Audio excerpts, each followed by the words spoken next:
Hello mga ka-garden! Ito na po ang ating garden to table. Bagong harvest natin na okra from our container garden. Ang sarap talaga sa pakiramdam mga ka-garden.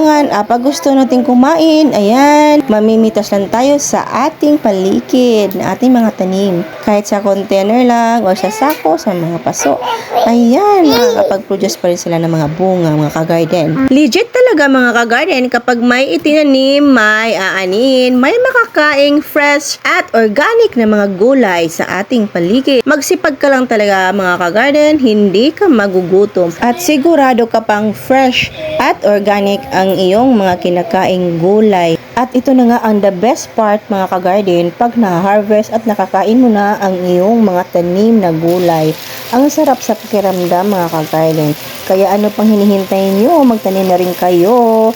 Ayan, nagluto rin pala ako ng adobong manok. Masarap yan, i-partner sa okra. Kainan time! Let's eat mga ka-garden!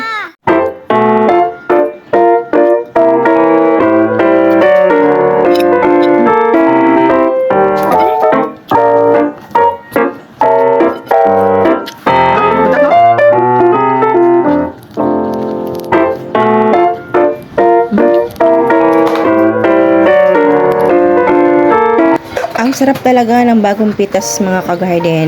Manimis na miss at crunchy. Yun lang mga ka-garden. Enjoy! Happy planting! God bless! Thank you for watching. Follow for more!